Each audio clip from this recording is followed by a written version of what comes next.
Have you ever wondered how artists get cool textures on their drawings? Here are some techniques that work for me.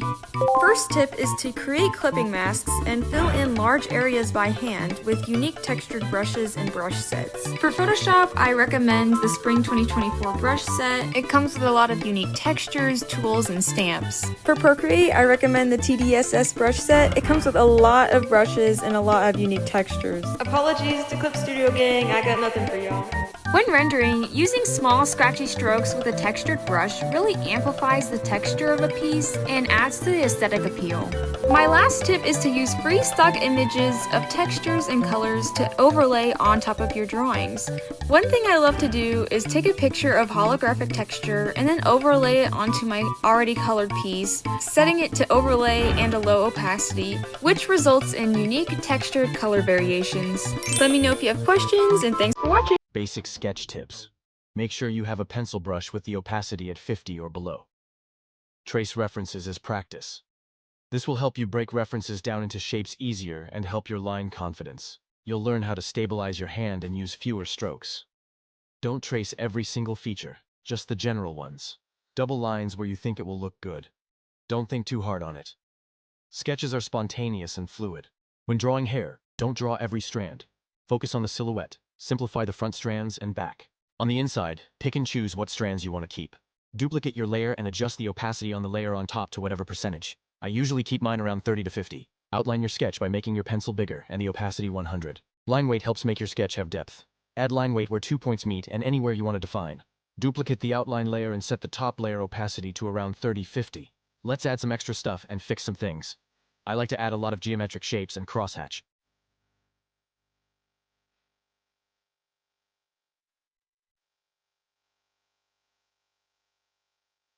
Once you're done with everything, you can add a paper texture. I hope this is somewhat helpful.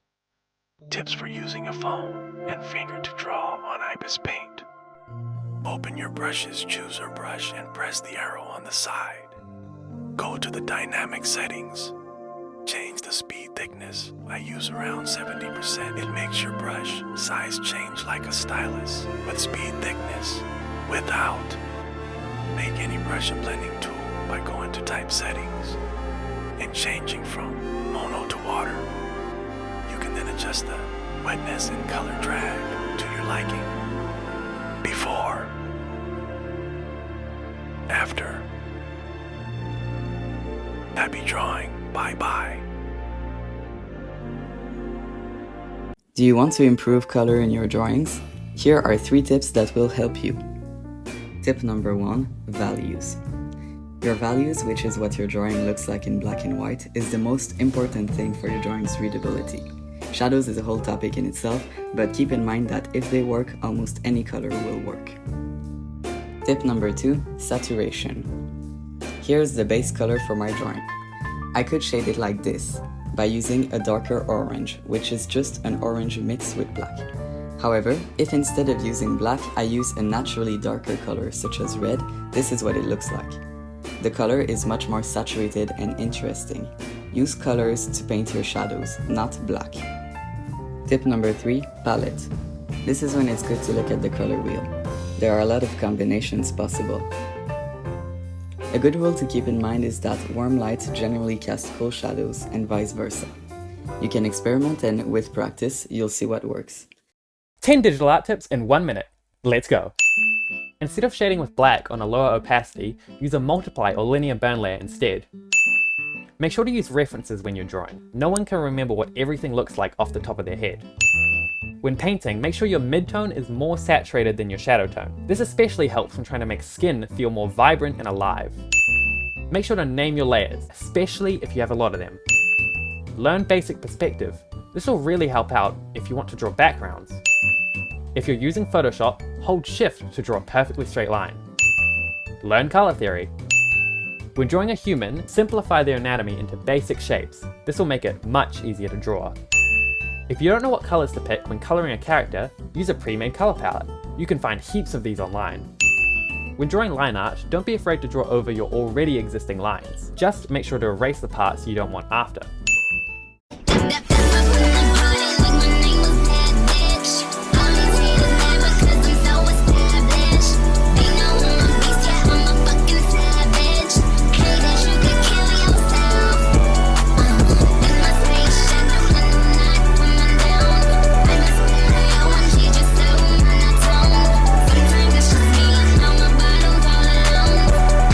blending tips. I layer colours first to get that clean base, before bringing in airbrush, smudge or blur. For the airbrush, I highly recommend setting opacity to around 40 to 60%. Lower if you're going for super soft blends. Use a big brush size with light, layered strokes. Build up colour gradually. For the blur tool, I use it in the felt tip pen or airbrush setting on a lower opacity around 60 to 80%. For the smudge tool, set the strength to 10 to 20%. Use short, gentle strokes. Perfect for softening edges. I use it sparingly. Too much smudging or airbrush kills contrast and form. Keeping some edges sharp is good. I use a mixture of all of these to achieve my desired result. Feel free to ask me questions and let me know if you want a proper tutorial. If you're an artist, I have something to tell you, but you're not gonna like it. You can't get better at art by just drawing white twinks forever. You can boo me all you want. It won't unscrew your mom. Eventually, you're going to want to draw something that doesn't belong in Genshin Impact. If you go outside, you might even meet a real person you want to draw. So here's how you can draw more than just dehydrated spaghetti noodles. And it works for rendering pretty much any skin color you can think of. When it comes to choosing a skin tone, I recommend staying in the middle between saturation and darkness. For the blush, use a multiply layer on 50% with this pink shade. Dark skin tends to have more subtle blush, and a multiply layer automatically helps. Use another multiply layer for the shading. Some scenes call for cooler shading, while others need warmer. Use a light pink or purple depending on which you can steal from this video. You can use a light orange on an overlay layer for warm lighting, or make it blue on a soft light layer for cold lighting. Lastly, you can make an overlay layer over the whole thing with one color to make it look more unified. Change the color to pink for my favorite palette. You can draw black and brown people now. Congrats. If you still keep saying you can't, and this is why you won't draw someone's OC, you are annoying.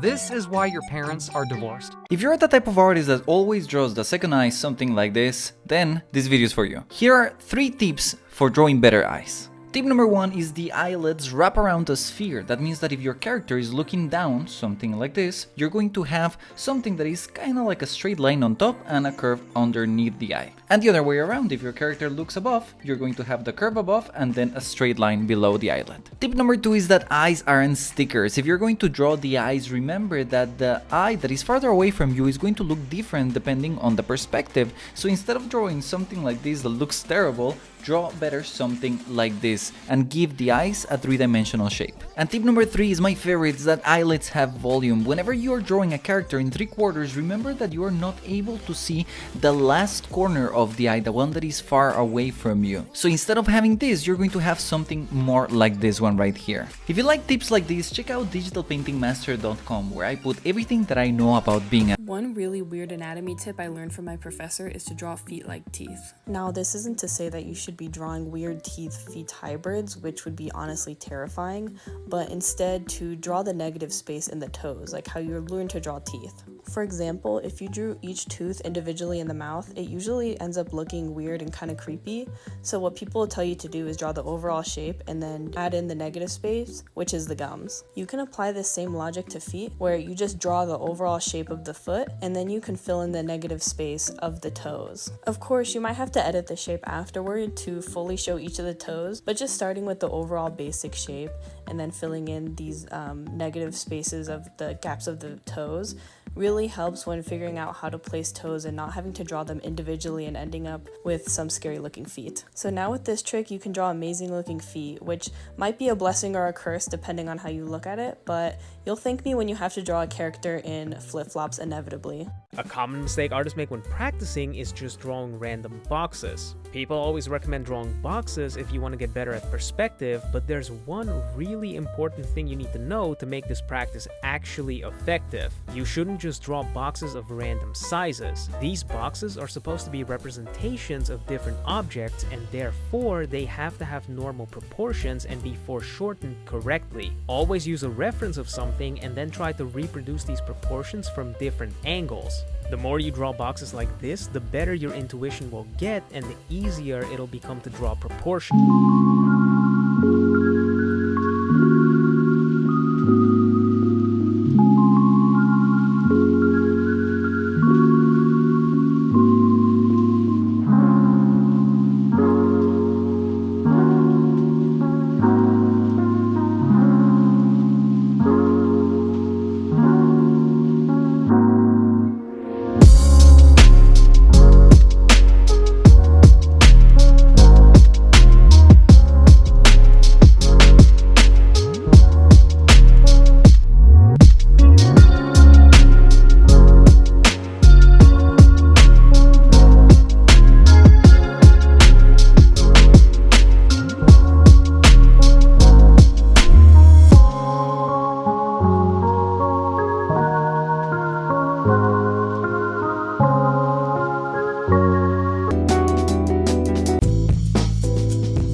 tip to render faster.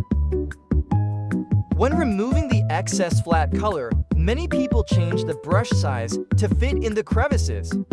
This takes precious time away.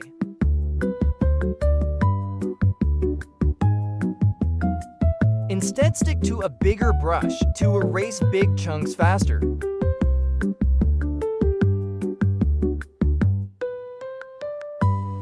Don't change the brush size, simply do faster strokes. As you can see, this speeds up this tedious process.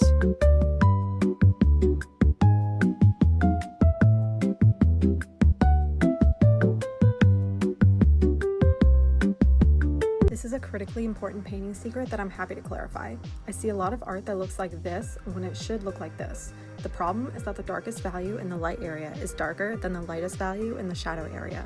Basically, your values are all over the place. To fix it, you need to understand that your light side and shadow side each have their own unique value ranges that do not overlap. The darkest part of the light, where the halftone meets the terminator on this form shadow, is still lighter than the brightest part of the shadow, which is the bounce light. I hope that clarifies things. Let me know if you guys have any questions.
I think that the biggest flex of an artist is to be able to draw characters from any background, any ethnicity, and any color. If you're able to do that, I honestly think you're part of that 1%. What the hell?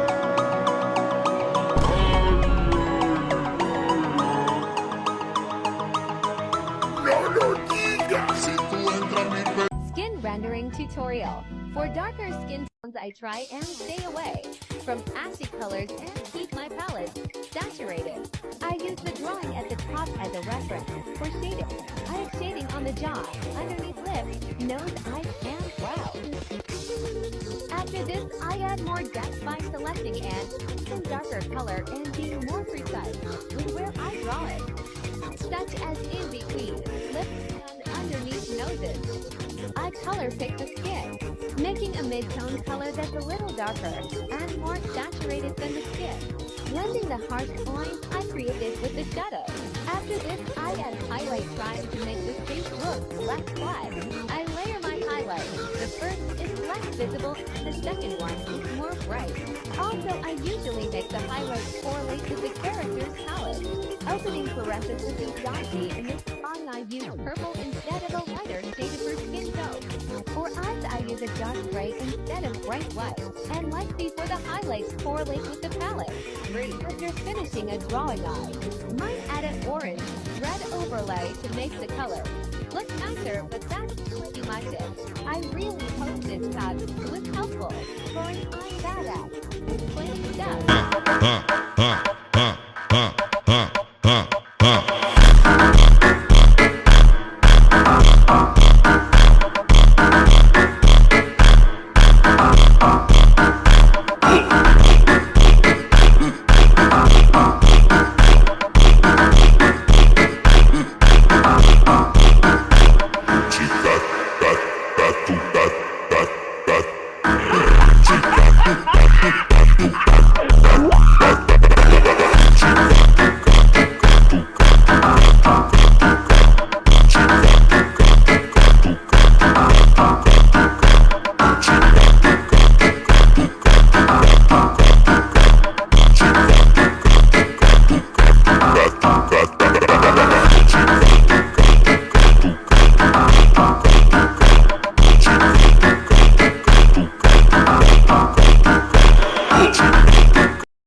How to only color inside your drawing. Make a new layer under your line art.